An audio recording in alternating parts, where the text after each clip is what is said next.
Hello hi friends, ಎಲ್ಲರೂ ನಮಸ್ಕಾರ. ಇವತ್ತು ಮತ್ತೊಂದು ಹೊಸ ಪ್ರೊಫೈಲ್ ಬಂದಿರುವಂಥದ್ದು. ಪ್ರೊಫೈಲ್ ಮಾತ್ರ ತುಂಬಾ ಚೆನ್ನಾಗಿರುತ್ತೆ, ಹಾಗಾಗಿ ಎಲ್ಲಿಯೂ ಕೂಡ ಸ್ಕಿಪ್ ಮಾಡದೆ ಕೊನೆ ತನಕ ನೋಡಿ. ಇವರ ಹೆಸರು ಸವಿತಾ ಅಂತೇಳ್ಬಿಟ್ಟು, ವಯಸ್ಸು 35 ವರ್ಷ ಕಂಪ್ಲೀಟ್ ಆಗಿದೆ. ಊರು ಕಲಾಸಿಪಾಳ್ಯ ಭಾಗದವಳು. ತೂತು ಸುಳ್ಳು ಹೇಳೋದಿಲ್ಲ, ಸ್ವಲ್ಪ ಲೂಸ್ ಇದೆ ಅಂತೇಳಿ ತಿಳಿಸಿದ್ದಾಳೆ. ಗಂಡ ವಯಸ್ಸಾಗಿರುವ ಕಾರಣ ಅವರಿಂದ ತೂತಿಗೆ ಸುಖ ಸಿಗುತ್ತಿಲ್ಲ ಅಂತೇಳಿ ರೀಸನ್ ಕೊಟ್ಟಿದ್ದಾಳೆ. ಆಸೆ ತೋಟದ ಮನೆಗೆ ಕರೆಸಿ ಸುಖವನ್ನು ಕೊಡಬೇಕು ಅಂತೇಳಿ ಹೇಳಿರೋದು. ಸಹಾಯ ಸುಖದ ಜೊತೆಗೆ ಬೇಕಾದಷ್ಟು ಹಣವನ್ನು ಕೊಡುತ್ತೇನೆ ಅಂತೇಳಿ ಎದೆಷ್ಟು ಇವಳಿಗೆ ಸಂಬಂಧಿಸಿದ ಬಯೋಡೇಟಾವನ್ನು ಶೇರ್ ಮಾಡ್ಕೊಂಡಿರೋದು. ಹಾಗೆ ಫ್ರೆಂಡ್ಸ್, ಇವಳ ಬಳಿ ಇರುವ ಹೀರೋ ಪ್ಲೆಜರ್ ಸ್ಕೂಟಿಯ ಬಗ್ಗೆಯೂ ಕೂಡ ಫುಲ್ ರಿವ್ಯೂವನ್ನು ಕೊಟ್ಟಿದ್ದಾಳೆ. ಇದರ ಬಗ್ಗೆ ಸಂಪೂರ್ಣವಾದ ಡೀಟೇಲ್ಸು ಕೊನೆಯಲ್ಲಿ ಕೊಡ್ತೀನಿ, ಹಾಗಾಗಿ ಎಲ್ಲಿಯೂ ಕೂಡ ಸ್ಕಿಪ್ ಮಾಡದೆ ಕೊನೆ ತನಕ ನೋಡಿ.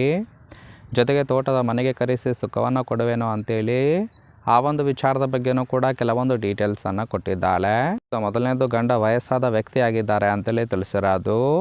ನನ್ನ ವಯಸ್ಸಿಗೆ ಬೇಕಾದಂತಹ ಸುಖ ಗಂಡನಿಂದ ಕೊಡೋದಕ್ಕೆ ಸಾಧ್ಯವಾಗುತ್ತಿಲ್ಲ, ಹಾಗಾಗಿ ಈ ಒಂದು ನಿರ್ಧಾರವನ್ನು ತೆಗೆದುಕೊಂಡಿದ್ದಾಳೆ.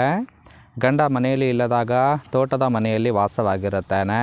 ಸೊ ಅಲ್ಲಿಗೆ ಬಂದು ತೂತಿಗೆ ಸುಖವನ್ನು ಕೊಡ್ತಕ್ಕಂತಹ ಮಿಂಡ ಬೇಕು ಅಂತೇಳಿ ಇದಿಷ್ಟು ತೋಟದ ಮನೆಗೆ ಕರೆಸಿ ತೂತಿನ ಸುಖವನ್ನು ಕೊಡುತ್ತೇನೆ ಅಂತೇಳಿ ಮಾಹಿತಿಯನ್ನು ಕೊಟ್ಟಿದ್ದಾಳೆ. ಸೊ ನೋಡಿ ಫ್ರೆಂಡ್ಸ್, ಕೇವಲ ಇಂಟ್ರೆಸ್ಟ್ ಇದ್ದವರು ಮಾತ್ರ ಸಂಬಂಧವನ್ನು ಬೆಳೆಸಿ.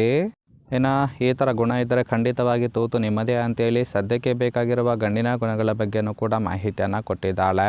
ಮೊದಲನೇದು, ಕರೆದಾಗ ತೋಟದ ಮನೆಗೆ ಬಂದು ಭೇಟಿ ಮಾಡ್ತಕ್ಕಂತಹ ಗಂಡಸರು ಬೇಕು ಅಂತೇಳಿ ಎಕ್ಸ್ಪೆಕ್ಟೇಷನ್ ಮಾಡಿದ್ದಾಳೆ. ವಯಸ್ಸಿನಲ್ಲಿ ನನಗಿಂತ ದೊಡ್ಡವರಾಗಿದ್ದರೂ ಕೂಡ ಅವಕಾಶವನ್ನು ಕೊಡುತ್ತೇನೆ, ಚೆನ್ನಾಗಿ ಎತ್ತಿ ಕೇಯಬೇಕು ಅಂತೇಳಿ ಹೇಳಿರೋದು. ಸುಖ ಕೊಡುವ ನೆಪದಲ್ಲಿ ಯಾವುದೇ ಕಾರಣಕ್ಕೆ ಮೋಸ ಮಾಡಬಾರದು. ಇನ್ನು 4ನೇದು, ಕನಿಷ್ಠ ಅಂದರೂ 30 ನಿಮಿಷ ತೂತು ಕೇಯುವ ಕೆಪಾಸಿಟಿ ಇರಬೇಕು ಅಂತೇಳಿ ಇದಿಷ್ಟು ಈ ಥರ ಗುಣ ಇದ್ದರೆ ಖಂಡಿತವಾಗಿ ತೂತು ಕೊಡುತ್ತೇನೆ ಅಂತೇಳಿ ಭರವಸೆಯನ್ನು ಕೊಟ್ಟಿದ್ದಾಳೆ. ಫ್ರೆಂಡ್ಸ್, ಸಿಂಪಲ್ ಆಗಿರ್ತಕ್ಕಂತಹ 4 ಗುಣಗಳನ್ನು ಕೊಟ್ಟಿದ್ದಾಳೆ. ಇಷ್ಟ ಆಗಿತ್ತು ಅಂದರೆ ದಯವಿಟ್ಟು ಒಂದು ಲೈಕ್ ಮಾಡಿ. ಫೈನಲ್ ಆಗಿ ಇವಳ ಬಳಿ ಇರುವ ಹೀರೋ ಪ್ಲೆಜರ್ ಸ್ಕೂಟಿಯ ಬಗ್ಗೆನೂ ಕೂಡ ಫುಲ್ ರಿವ್ಯೂವನ್ನು ಕೊಟ್ಟಿದ್ದಾಳೆ. ನೋಡ್ತಾ ಹೋಗೋಣ. ಈ ಒಂದು ಸ್ಕೂಟರ್ನ ಕೆಲವೊಂದು ಹೈಲೈಟ್ಸನ್ನು ನೋಡೋದಾದರೆ, ಮೊದಲನೇದು ಡಿಸ್ಪ್ಲೇಸ್ಮೆಂಟು 110 cc ಅಂತೇಳಿ ತಿಳಿಸಿದ್ದಾಳೆ. ಬ್ರೇಕ್ ಫ್ರಂಟು ಡ್ರಮ್ ಇರುವಂಥದ್ದು.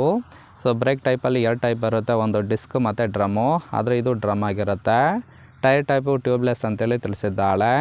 Under seat storage 14 litre support ಕೊಡುತ್ತೆ. ಇನ್ನು ಕನ್ಸೋಲ್ ಫೀಚರು ಸ್ಪೀಡೋಮೀಟರ್ ಅಳವಡಿಸಿದ್ದಾರೆ ಅಂತೇಳಿ ಇನ್ಫಾರ್ಮೇಷನ್ ಕೊಟ್ಟಿದ್ದಾಳೆ. ಸೊ ರೈಟ್ ಸೈಡ್ ಕೂಡ ನೋಡ್ತಾ ಇರ್ಬೋದು, ಫಿಸಿಕಲ್ ಲುಕ್ ಆಗಿರುತ್ತೆ, ಚೆನ್ನಾಗಿ ಮೇಂಟೈನ್ ಮಾಡಿರೋದು. ಓವರಾಲ್ ಆಗಿ ಫ್ರೆಂಡ್ಸ್, ಈ ಒಂದು ಪ್ರೊಫೈಲ್ ನಿಮಗೆ ಇಷ್ಟ ಆಗಿತ್ತು ಅಂದರೆ ದಯವಿಟ್ಟು ಒಂದು ಲೈಕ್ ಮಾಡಿ. ಹಾಗೆ ಇವರ ಜೊತೆ ಸಂಬಂಧವನ್ನು ಬೆಳೆಸೋದಕ್ಕೆ ಕಾಂಟ್ಯಾಕ್ಟ್ ಡೀಟೇಲ್ಸ್ ಬೇಕಾಗಿತ್ತು ಅಂದರೆ ಚಾನಲ್ಗೆ ಜಾಯಿನ್ ಮಾಡ್ಕೊಳ್ಳಿ. ಜಾಯಿನ್ ಮಾಡ್ಕೊಳ್ಳೋದ್ರಿಂದ ಮೊಬೈಲ್ ನಂಬರ್ ಸಿಗುತ್ತೆ, ಕಾಲ್ ಮಾಡಿ ನಿಮ್ಮ ನಿರ್ಧಾರವನ್ನು ನೇರವಾಗಿ ತಿಳಿಸಬಹುದು.